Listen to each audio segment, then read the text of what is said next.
नमस्कार दोस्तों, आप सभी का स्वागत है हमारे यूट्यूब चैनल पर। अगर आप जीआईसी, टीजीटी, पीजीटी, नीट या अन्य एग्ज़ाम बायोलॉजी एग्ज़ाम की तैयारी कर रहे हो तो ये वीडियो आपके लिए बहुत ही इम्पोर्टेंट। वीडियो में हम जीआईसी बायोलॉजी की जो प्रीवियस ईयर क्वेश्चन पेपर यानी पीवाईक्यू है उसके कॉन्सेप्ट को समझेंगे। आपको पता है कि ये सॉल्व है, यानी इसमें सॉल्यूशन के साथ मिलेगा, तो इसमें सारी क्लियरिटी आपको क्वेश्चन के अकॉर्डिंग मिल जाएगी और ये अंदाज़ा हो जाएगा कि प्रीवियस ईयर क्वेश्चन पेपर में कैसा क्वेश्चन आया था। क्योंकि अक्सर एग्ज़ाम में एनसीईआरटी की जो लाइनें होती हैं वो पीवाई के पैटर्न से ही पूछे जाती हैं, तो मैंने इसीलिए एनसीईआरटी स्टार्ट किया था। और अभी भी कुछ टॉपिक्स हैं जो बाकी हैं एनसीईआरटी में। तो अब हमारा जो ये कॉन्सेप्ट है ये इवोल्यूशन वाला है क्लास 12th का।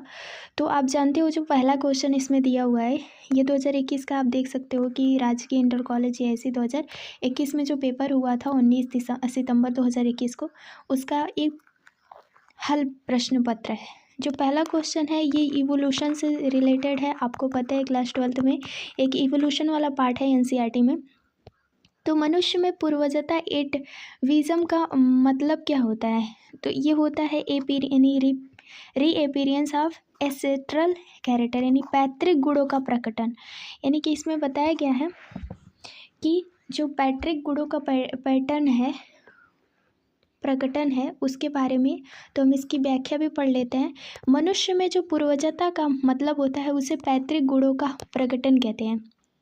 यानी कि जो पूर्वजता में एक अवधि के बाद एक जीव में एक फोनोटाइपिक लक्षण फिर से प्रकट होता है, ये एक ऐसे लक्षण को संदर्भित करता है जो किसी के तत्काल पूर्ववर्तियों में मौजूद नहीं है, हालांकि उसके पूर्वजों में उपस्थिति यह विकास की प्रक्रिया के दौरान जीन के व्यवहार के कारण संभव है। मनुष्य में अवशिष्ट पूंछ के साथ पैदा हुए शिशु बड़े दांत का उदाहरण है।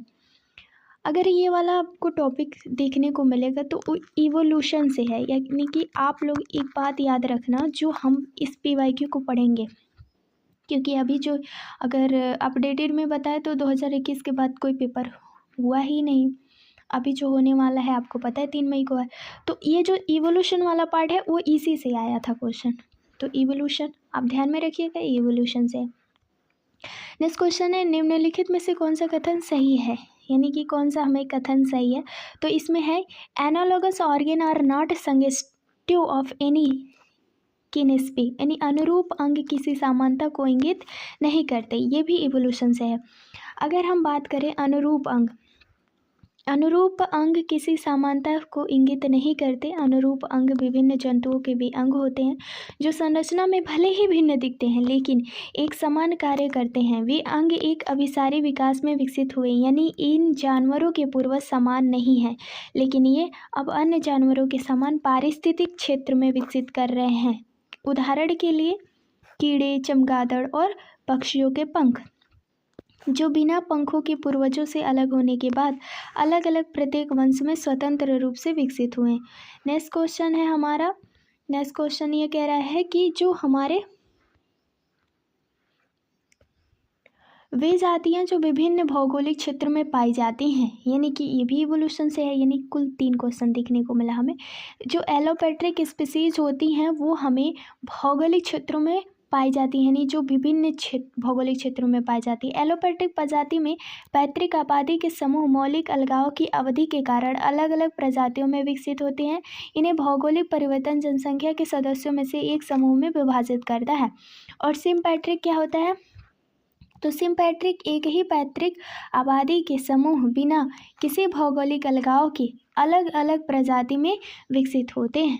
नेक्स्ट क्वेश्चन है हमारा, नेक्स्ट क्वेश्चन कह रहा है कि म्यूटेशन यानी कि परिवर्तन जैव विकास के लिए आवश्यक है क्योंकि इसमें क्या होता है, एक नई भिन्नता पैदा होती है, यानी कि एक नई इट प्रोड्यूस न्यू वेरिएशन, यानी कि इसमें क्या होता है कि इसमें नई भिन्नता पैदा होता है।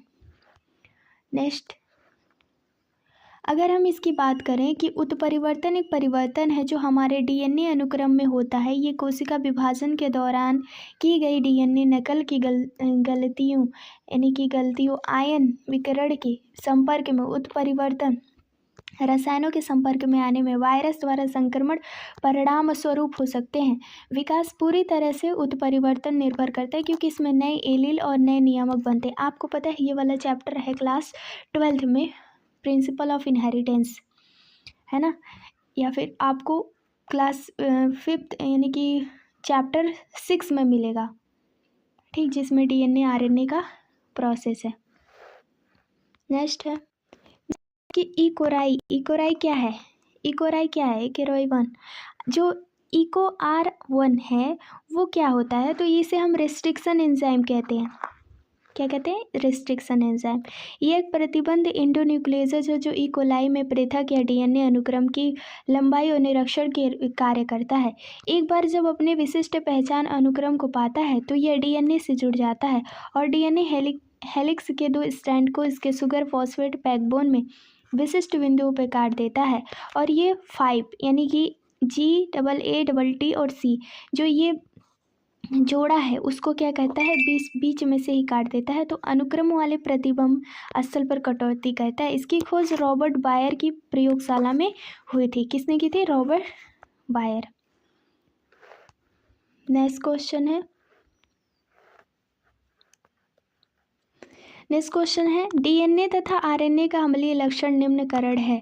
निम्नकरण क्या है? Phosphate group and phosphate group, यानी कि DNA RNA अम्लीय लक्षण फॉस्फेट के कारण होता है। DNA और RNA न्यूक्लियोटाइड से बने होते हैं जो एक न्यूक्लियोटाइड के शुगर आधार और अन्य न्यूक्लियोटाइड्स के फॉस्फेट समूह के बीच रासायनिक संबंधों का एक दूसरे से होते हैं और एस्टर बॉन्ड कहा जाता है। फॉस्फेट समूह में 3 फॉस्फेट होते हैं। फॉस्फेट समूह फॉस्फोरिक अम्ल और अणु के रूप में मौजूद होते हैं।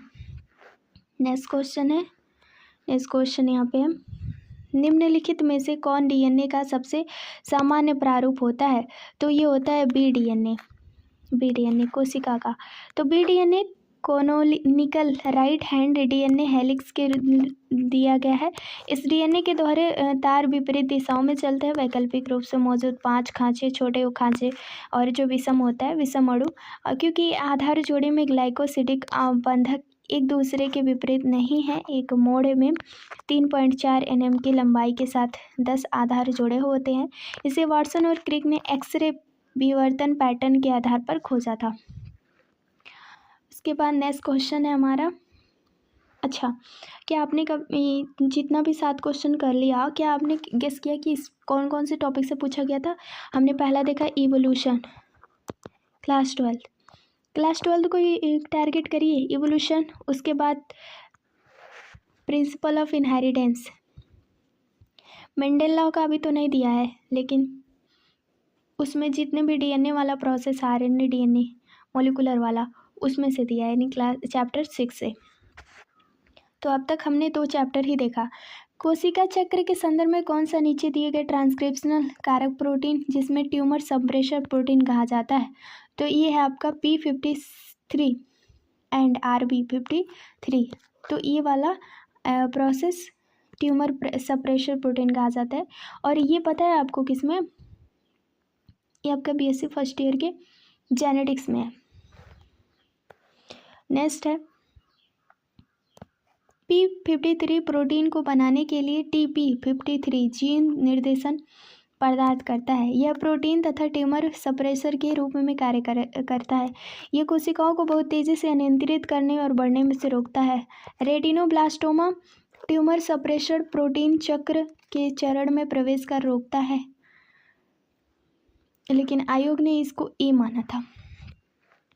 नेक्स्ट क्वेश्चन है, क्लाइनफेल्टर सिंड्रोम गुणसूत्रों की संख्या पाई जाती है? तो ये पाई जाती है 47। ये है आपका रिप्रोडक्शन इन ह्यूमन बॉडी में।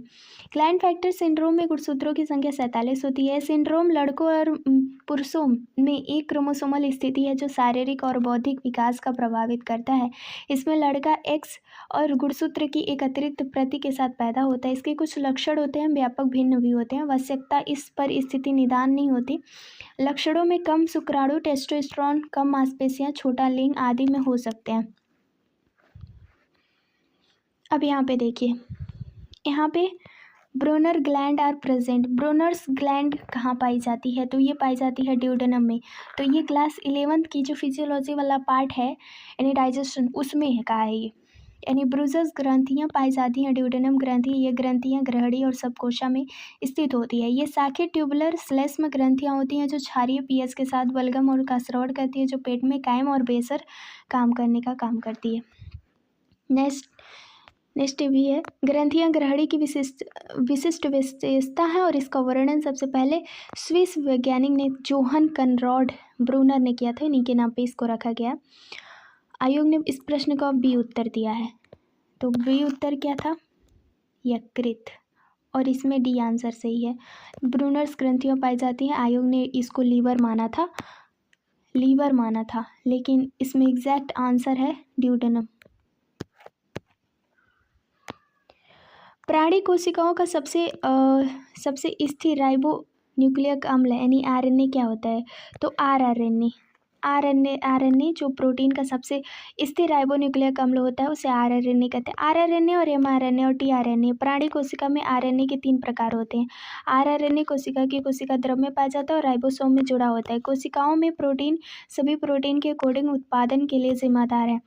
आरएनए सबसे कम स्थिर होता है। नेक्स्ट है, एक भूरी आंखों वाले दंपत्ति के पास नीली आंखों वाला बच्चा भूरी आंख बी का लक्षण नीली आंख का पर हावी दंपत्ति का जीनोटाइप क्या होगा? तो ये प्रिंसिपल ऑफ इनहेरिटेंस वाले चैप्टर से है। आप यहाँ पे देख सकते हो कि इसका जो आंसर है capital B small V into capital B small V. यानी सामान्य तौर पर जो बच्चा होता है अपनी आंखों का रंग अपने माता पिता से विरासत में मिलता है, जो माता और पिता की आंखों के रंगों का संयोजन होता है। एक बच्चे की आंखों का रंग माता पिता की आंखों के रंग से निर्धारित होता है। और क्या माता पिता के जीन प्रमुख जीन या पुनर्वर्ती जीन है, या माता पिता दोनों जो भूरी आंखें होती हैं वो नीली आंखों में स्मॉल बी, इसलिए माता पिता दोनों शुद्ध अप्रभावशाली नहीं हो सकते, इसलिए दंपत्ति का genotype capital B small capital B small B होगा।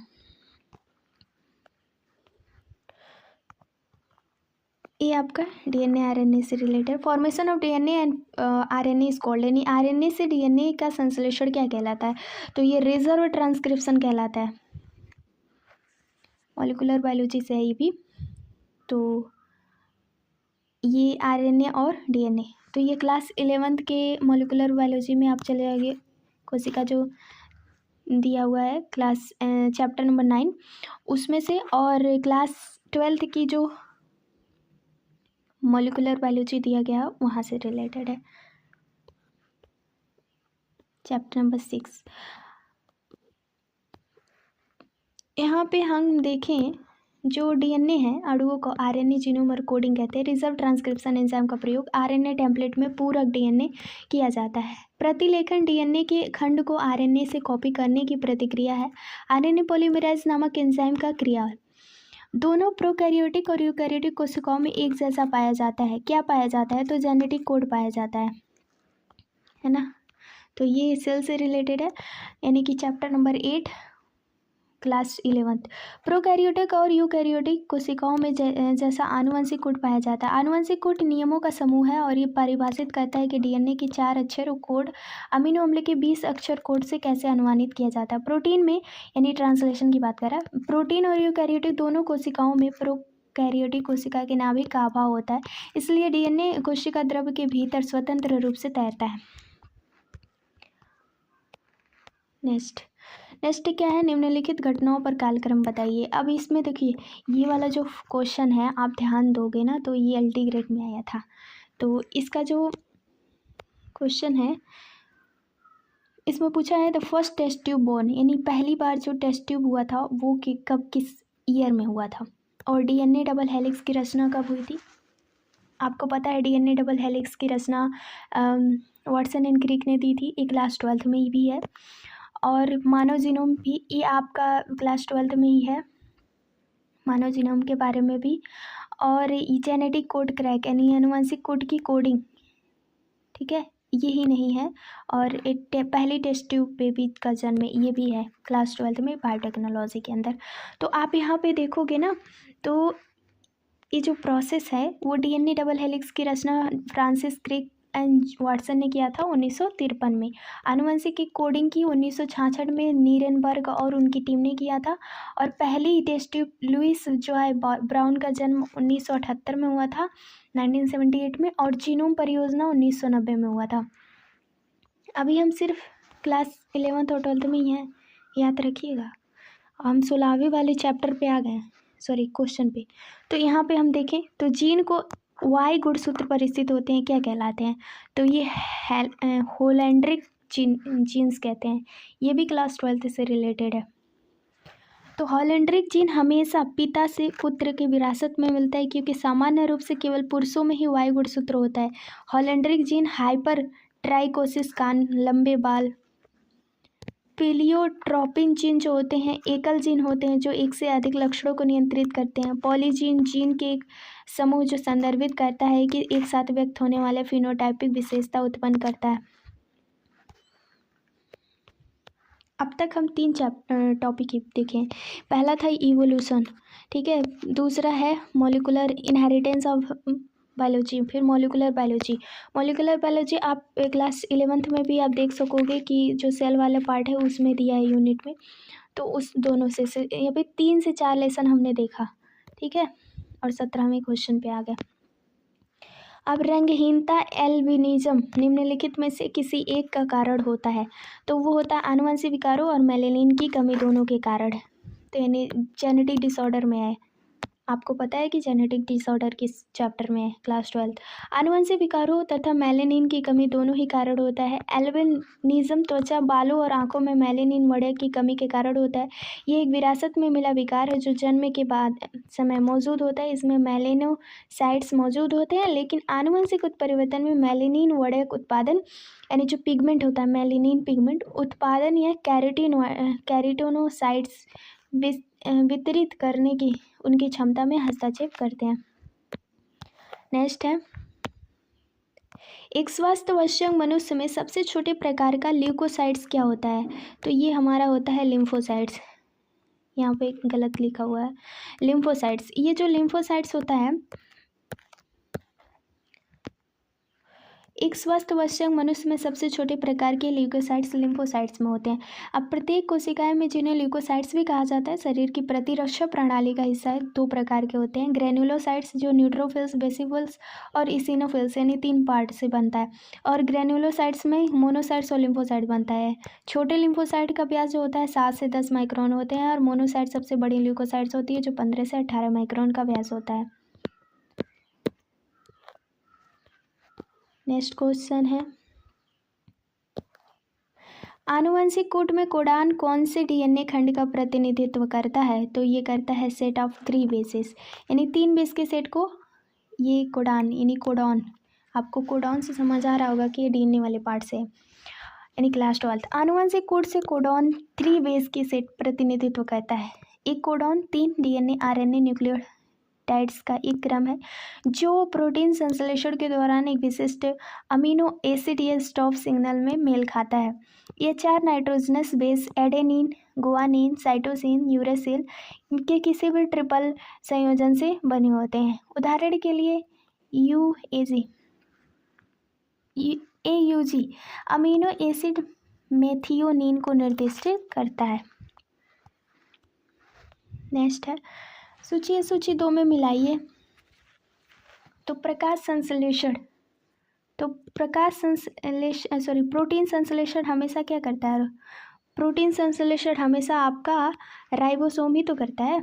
राइबोसोम यानी कि एक का दो यहाँ पे देखने को मिल रहा है, एक ही ऑप्शन में है। और फिर मियोसिस हमेशा माइटोजोन्स में होते हैं। आरएनए प्रतिकृति जो होती है वो पॉलीमरेज में होता है। क्रोमोसोम होता है आरएनए, डीएनए, प्रोटीन, ठीक है। नेक्स्ट क्वेश्चन है, निम्नलिखित में से कौन लिंग संलग्न रोग है? Colour blindness. अच्छा, आपको नहीं लगता यहाँ तक यानी 21 तक की सबसे ज़्यादा क्लास 12 से ही क्वेश्चन आया है ना? और मैंने ना आपको मैं बता दूँ LT ग्रेड का भी जो एग्ज़ाम हमने मतलब दिया था उसमें भी मैंने एनालाइज़ किया है, जिसमें से सारे क्वेश्चन क्लास 11 के NCERT से ही हैं। मतलब आप सारे नहीं कह सकते हैं, मतलब 75% जो क्वेश्चन है वो लगभग एनसीईआरटी से दिया हुआ है। ये एनसीईआरटी मतलब क्लास 11th, सबसे ज़्यादा 11th को ही उसने उठाया है, क्लास 12th बल्कि कम ही दिया था। तो इसमें हम सबसे ज़्यादा क्लास 12th को देख रहे हैं। तो जाहिर सी बात है क्लास 11th हाई स्कूल से क्वेश्चन पूछ रहा है, यानी कि हाई स्कूल वाले टीचरों से, और क्लास 12th आपका पीजीटी वाले टीचरों से पूछ रहा है। हाँ, इसमें बीएससी भी है, ऐसा नहीं कह सकते हैं कि इसमें सिर्फ और सिर्फ एनसीईआरटी की बात कर रहा है। नहीं, इसमें बीएससी का फर्स्ट ईयर, सेकेंड ईयर और थर्ड ईयर भी कंबाइन करके पूछा गया है, लेकिन अभी तक तो हमें सिर्फ बीएससी का ही क्लास 12th का ही मिला है। नेक्स्ट देखते हैं, निम्नलिखित में से कौन लिंग संलग्न रोग है? वो है कलर ब्लाइंडनेस। तो आप वैसे भी बता ही सकते हो कि ये भी क्लास 12th का ही है। लिंग यानी कि वर्धनता एक लिंग संलग्नता रोग है। जब आँख सामान्य रूप से रंगों को नहीं देख पाती तो उसे वर्धनता कहते हैं। इन्हें ग्रस्त व्यक्ति कुछ निश्चित रंगों में अंतर नहीं कर पाता। सामान्यतः हरे लाल रंग में अंतर समझ नहीं आता। आमतौर पर एक आनुवंशिक रोग है। इस स्थिति के लिए जिम्मेदार जीन एक्स गुणसूत्र ले जाया जाता है। इसी कारण इसे महिलाओं की तुलना में अधिक प्रभावित होता है। अब यहाँ पे देखिए, यूल्गसेक इज नॉट फाउंड, यूल्गसेक नहीं पाया जाता है। मैं आपको बता दूं, यूल्गसेक मैमल्स में नहीं पाया जाता है, लेकिन ऐसा भी नहीं कि एनसीईआरटी में एल्कोसेक के बारे में नहीं दिया हुआ है। आप जब भी रिप्रोडक्शन ह्यूमन में जाओगे तो उसमें आपको मिलेगा एम्ब्रियोलॉजी के अंदर। तो यहाँ पितक कोश स्तनधारियों में नहीं पाया जाता। ये एक छोटी झिल्लीदार संरचना है जो भ्रूण के बाहर स्थित होती है और भ्रूण के विकास के दौरान कई प्रकार के कार्य करती है। इसकी सबसे महत्वपूर्ण विकास भूमिका प्रारंभिक चरणों के दौरान विकासशील भ्रूण को पोषण प्रदान करता है। स्तनधारियों में पितक कोश जर्दी अनुपस्थित होती है। ये पक्षियों में सरीसृप की तुलना में आकार में छोटी होती है। नेक्स्ट है, मेढक के भ्रूण परिवर्तन में ब्लास्टोपोर प्रकट करता है। अब ये भी एम्ब्रियोलॉजी से है, क्लास 12। तो ये होगा ग्रेस्टुलाइजेशन स्टेज में। मेढक के भ्रूण परिवर्तन में ब्लास्टोपोर्स प्रकार की ग्रेस्टुला अवस्था होती है। ब्लास्टोपोर्स एक उद्घाटन जिसके द्वारा ग्रेस्टुला की गुहा बाहरी के साथ संचार करती है। मेढक में ग्रेस्टुलेशन भ्रूण की सतह पर एक बिंदु पर शुरू होता है जो शुक्राणु के प्रवेश में बिंदु के 180 डिग्री विपरीत होते हैं, जिसमें ब्लास्टोपोर्स बनता है। कोशिकाएं ब्लास्टोपोर्स के माध्यम से और ध्रुव की ओर पलायन करती हैं। जो कोशिकाएं पृष्ठीय मेसोडर्म से बना होता है। आपको ये भी मैं बता दूं, ये एनिमल मॉर्फोलॉजी से भी रिलेटेड है, यानी दोनों। नेक्स्ट, एक स्वस्थ आवश्यक मनुष्य का सामान्य सिस्टोलिक रक्तचाप कितना होता है? ये तो हाई स्कूल में भी दिया हुआ है, तो 90 से 120। एक स्वस्थ वयस्क मनुष्य का सामान्य सिस्टोलिक रक्तचाप 90 से 120 Hg होता है। अधिकांश वयस्कों के सामान्य रक्तचाप को 120 से कम सिस्टोलिक दाब और 80 से कम डायस्टोलिक दाब के रूप में परिभाषित करते हैं। सिस्टोलिक रक्तचाप वह दाब है जो हृदय के सिकुड़ने और रक्त का बाहर निकलने का कारण होता है। डायस्टोलिक रक्तचाप का वह दाब है जो हृदय आराम करता है, जो रक्त भर देता है। नेक्स्ट है, अब यहाँ पे कुछ दिए गए हैं, जैसे कि आंसर भी आपको दिख ही रहा होगा। मैं ज़्यादा एक्सप्लेन नहीं करूँगी, मैं बस पीवाईक्यू के बारे में बता रही हूँ और पीवाईक्यू कहाँ से पूछा गया ये बता रही हूँ। अब यहाँ पे देखो, यहाँ पे जो आंसर है यहाँ पे सी दे दिया है, तो मैं यहाँ पे सी ही कर देती हूँ। अब यहाँ पे जो अग्नाशय आपका पैनक्रियोजेनिक ग्लूकागॉन। जो पैनक्रियोन होता है वो ग्लूकागॉन से जुड़ा होता है। थायराइड जो होता है कैल्सिटोनिन से जुड़ा होता है। और फिर उसके बाद एड्रिनल मेडुला जो होता है एपिनेफ्रिन से जुड़ा होता है। और एड्रिनल कॉर्टेक्स जो होता है एल्डोस्टेरोन से जुड़ा होता है। एक क्वेश्चन है, धमनी के रक्त का सामान्य पीएच क्या होता है? धमनी के रक्त का तो 7.4 होता है। तो 7.4 धमनी के रक्त का पीएच मान 7.4 होता है। और ये धमनी रक्त पीएच रक्त में हाइड्रोजन आयनों की मात्रा में इंगित करता है। 7.0 से कम के पीएच को अम्लीय कहा जाता है और 7.0 से अधिक के पीएच को क्षारीय कहा जाता है। निम्न रक्त पीएच एक संकेत देता है कि रक्त में कार्बन डाइऑक्साइड का स्तर अधिक होता है। उच्च रक्तचाप रक्त पीएच संकेत देता है कि इसमें बाइकार्बोनेट का स्तर है। तो ये आपका ह्यूमन फिजियोलॉजी से रिलेटेड है, क्लास 11th। पानी के अवशोषण का मुख्य स्थान क्या है? ये भी ह्यूमन फिजियोलॉजी से। Small intestine. पानी के अवशोषण का मुख्य स्थान छोटी आंत यानी अंतःग्रहण पानी और अधिकांश विलेय का अवशोषण समीपस्थ छोटी आंत में होता है। इसलिए पेट में जो पेय पदार्थ खाली होने पर दर अवशोषण की दर निर्धारित करने में महत्वपूर्ण कारक है। अंतःग्रहण भोजन और पेय पदार्थों का अधिकांश पानी परासरण का द्वारा अवशोषित होता है किया जाता है, जो 80% छोटी आंत द्वारा अवशोषित किया जाता है, 10% बड़ी आंत द्वारा और 10% मल में उत्सर्जित किया जाता है। नेक्स्ट क्वेश्चन है, जो आपका बाइल है, बाइल इज प्रोड्यूस बाई, पित्त उत्पन्न होता है तो यकृत में होता है।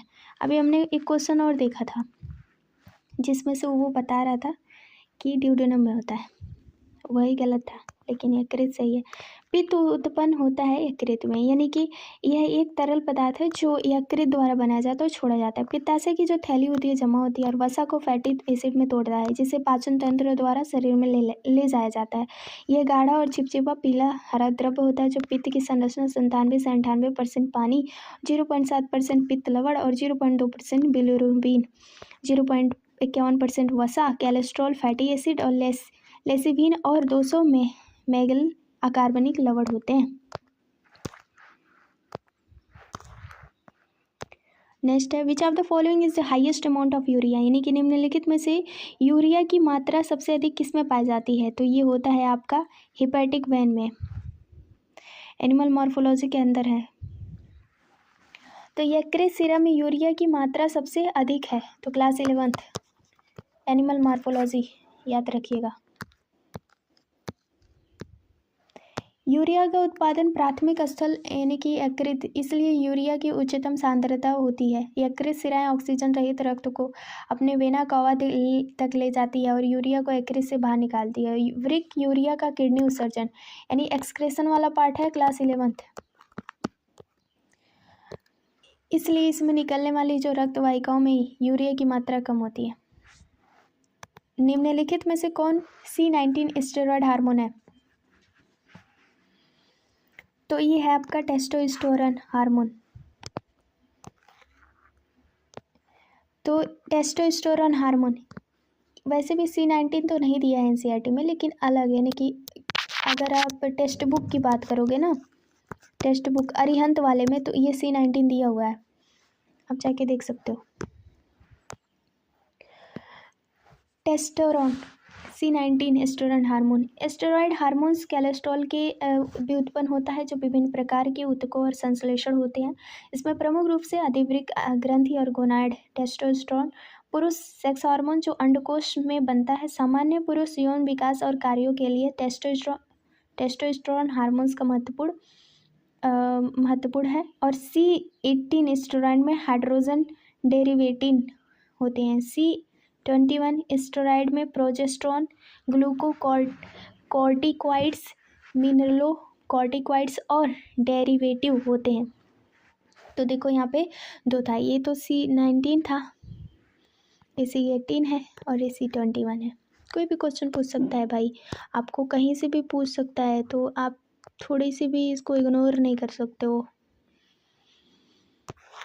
नेक्स्ट क्वेश्चन हमारा है, प्लाज्मोडियम में ट्राइफोजॉइड होता है।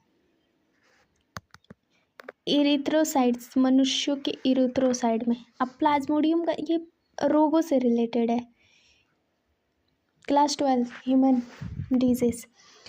अब यहाँ पे देखो तो अब प्लाज्मोडियम का ट्राइफोजॉइड मनुष्य के इरिथ्रोसाइट्स में, यानी प्लाज्मोडियम एक प्रोटोजोआ से परजीवी है जो मनुष्यों को संक्रमित करता है। परजीवी के कारण होने वाली बीमारियां मलेरिया है। संक्रमित मादा एनोफिलीज मच्छर के काटने से फैलता है। स्पोरोजोइड्स अवस्था में मानव शरीर में प्रवेश करना, मनुष्यों में परजीवी पहले यकृत कोशिकाओं में फिर रक्त की लाल रक्त में पड़ता है।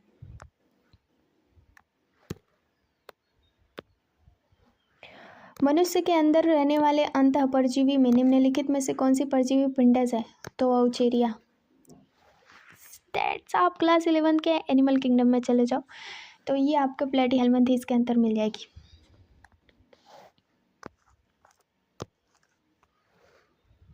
देखो एकदम दिया हुआ है कि जो बाउचेरिया एक फलेरिया है, नहीं फ्लेरिया है, इसमें सूत्रकृमि जो लसिका फाइलेरिया प्रमुख कारण है और यह विषम परजीवी होते हैं जो अलग अलग मेजबान नर और मादा क्यूलेक्स मक्षण में अपना जीवन चक्र पाए जाते हैं। तो ये प्लेटिहेल्मिन्थ इसके अंदर नहीं है, प्रोटोजोआ के अंदर है। नर और मादा कृमि मानव के लसिका में मौजूद होने में मैथुन करते हैं और मादा जो अंडराजयी है यानी अंडे का उत्पादन करती हैं जो मादा के शरीर में पोषण प्रदान करते हैं और बिना उसके भीतर पैदा लेसो कोशिका मौजूद होती हैं। तो ये होती हैं टीनोफोरा में। तो ये क्लास 11 के एनिमल किंगडम से है। लेसो कोशिका टेनोफोरा से और इस कोलोब्लास्ट के रूप में जाना जाता है और जीव के सभी जाल अंतर्निहित उसका मुख्य कार्य शिकार को पकड़ना। प्रत्येक कोशिका द्रव में भरी होती है और इसमें भीतर कुंडलित धागा होता है। जो धागा छोटे होते हैं, कोमल शरीर वाले जानवरों में मांस घुलने में सक्षम होते हैं। यह चिपकने वाली सामग्री को स्रावित करते हैं, लेकिन आयोग ने ए माना था। आपको बताएं कि लेसो कोशिकाएं ना, हमने जब क्लास 11 के एनिमल किंगडम को पढ़ा तो इसमें से वो सिलेंट्रेटा और टेनोफोरा था। पहले तो एक ही संघ में इनको रखा गया था। बाद में कुछ ऐसे वैज्ञानिक आए जिन्होंने कुछ लक्षणों के आधार पर इसे अखरोट वाले में डाल दिया, कंकाली, और इन्हें सिलेंट्रेटा को छतरी वाले में डाल दिया। निम्न में कौन सा एक सच्ची मछली नहीं है? वह है सिल्वर फिश। सिल्वर फिश जो है वो सच्ची मछली नहीं है, क्योंकि सिल्वर फिश एक सच्ची मछली नहीं है। याद रखना, गोल्ड फिश, सिल्वर कर्प और डॉग फिश ये सब सच्ची मछली हैं, लेकिन silver fish is not true fish. Okay, तो यह जिंगोटोमा क्रम में छोटे आदिम यानी कि प्रिमिटिव परवहीन यानी कि उनके पास पर नहीं होते कीट की एक प्रजाति है जिसके शरीर के पिछले सिरे पर 3 लंबे ब्रिसल या पूंछ जैसे उपांगों के कारण ब्रिसलेटेल के रूप में जाना जाता है। स्टार्च प्रोटीन सामग्री फिट करती है और यह रात में सक्रिय होते किताबों और कपड़ों और संग्रहित भोजन के नुकसान पहुंचाते हैं। सिल्वर फिश का नाम उनके तराजू के रूप रंग में मिलता है, जो सिल्वर धात्विक रूप से रंग होते हैं। दौड़ने पर इनकी जो शरीर की गति होती है वो तेज होती है। अब यहाँ पे अगर हम देखें तो यहाँ पे कुछ पॉइंट्स हैं। मेनोजेनिया ब्रंथिक्स एक्सप्लेनेशन में देख लेती हूँ। जैसे यहाँ पे मोनोजोनिया जो है वो है आपका ओपिस्थेटम और सेप्टेडा जो है ब्रांथिया, डाइजीनिया जो है रोस्टेलम और निमेटेनिया जो है प्रोबोसिस। ये मैं बता दूँ बीएससी फर्स्ट ईयर में है, जो एनिमल किंगडम है यानी एनिमल डाइवर्सिटी है उसके अंतर्गत ये दिया हुआ है। ये क्लास 11th और 12th में नहीं है।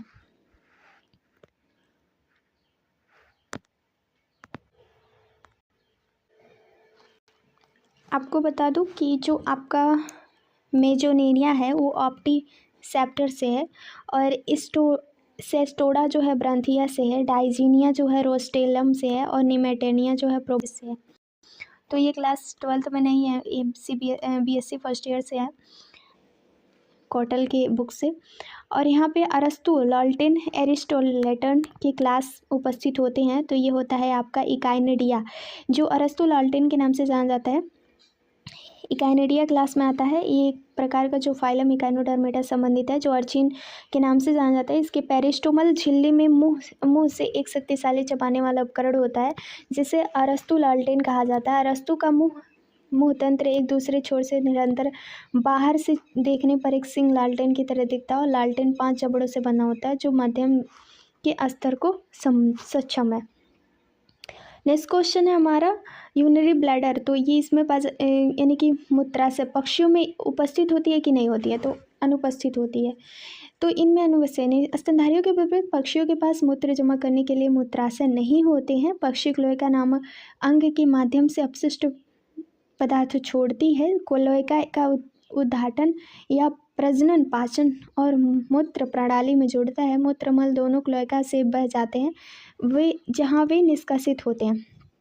पहले एक साथ मिल जाते हैं। पक्षी नाइट्रोजन को यूरिक एसिड में बदल देते हैं, उसके बाद मल के साथ निकाल दिया जाता है। नेक्स्ट है वृक्क वाहिकाएं यानी रीनल पोर्टस सिस्टम एब्सेंट होता है, तो वो ममल में एब्सेंट होता है, बल्कि एम्फीबियन, रेप्टाइल और बर्ड्स में पाए जाते हैं, यानी तीनों में पाए जाते हैं। नेक्स्ट है मिशनर जाल पाया जाता है, तो ये पाया जाता है इंटेस्टिनल वॉल में, यानी मिशनर जाल आंतों में पाया जाता है। एक आंतरिक जाल है, उपकला कोशिकाओं में पेशीय म्यूकोसा की चिकनी पेशी के अंदर होता है। इसका प्रमुख कार्य होता है जीआई स्राव, स्थनीय रक्त प्रवाह नियंत्रित करता है। जॉर्ज मिशनर के नाम से इसे इसी नाम से जाना जाता है। नेक्स्ट है कब्ज संधि पाई जाती है, तो ये पाई जाती है ह्यूमर और अल्ना में, यानी कि ह्यूमरस और अल्ना में पाई जाती है। कब्ज संधि ह्यूमरस और अल्ना के बीच में पाई जाती है। कब्ज संधि को स्लेश में जोड़े की श्रेणी में वर्गीकृत किया जाता है। यह केवल एक विमान में गति करती है और यह जोड़ों में सीधा झुकने और फ्लैक्स करने की अनुमति देता है। इन जोड़ों में हड्डियां और सुरक्षात्मक उपास्थि एक मोटे तरल पदार्थ से ढका होता है। स्लेश में द्रव के रूप में जाना जाता है। कोहनी घुटनियाँ उंगलियों यानी उंगलियों में जोड़े इंटरफेरेंजियल जोड़ से टकराने टेबियो टेलर जोड़ उदाहरण है इसका। नेक्स्ट क्वेश्चन है तिलचट्टे और सेंटीपीड्स निम्नलिखित समानता कैसी होती है, तो आपको पता है कि उसमें क्या जॉइंटेड लेग्स पाई जाती हैं, क्योंकि आर्थ्रोपोड्स की जनजाति है ये क्लास 11 के एनिमल किंगडम से रिलेटेड है आर्थ्रोपोड्स, मैंने बताया। नेक्स्ट है मोलिकुलर बायोलॉजी से है, जो आपका क्लास 11 में है। एसिटिक यानी कि एसिटिक अम्ल जो होता है सिरका से, साइट्रिक अम्ल संतरा से, लैक्टिक अम्ल दूध और खट्टापन से, फॉर्मिक अम्ल चींटी के ढंग से है। ये क्लास 10th के केमिस्ट्री में भी दिया हुआ है। नेक्स्ट क्वेश्चन मानव के अधिसंख्यक हाथ में पैरों की उंगलियों का विकास उदाहरण क्या है? डिसकंटिन्यूअस वेरिएशन, ये इवोल्यूशन से संबंधित है। अधिसंख्यक हाथ पैर की उंगलियों की स्थिति को पॉलीडेंटली कहा जाता है। सतत विभिन्नता में व्यक्तियों की विशेषता समित रूप से भिन्न प्रदर्शन करती है। इन व्यक्तियों में किसी विशेषता के लिए किसी भी मध्यवर्ती उपस्थिति के बिना के भीतर सटीक भिन्नताएं होती हैं। इसका निर्णय एकल जीन कम संख्या में जीन द्वारा किया जाता है। यह वितरण नहीं दिखती। एमनियोटा समूह में आते हैं। एमनियोटा समूह में कौन आता है, तो मैं आपको बता दूं कि एमनियोटा समूह में रेप्टाइल, एवीज और मैमेलियंस आते हैं।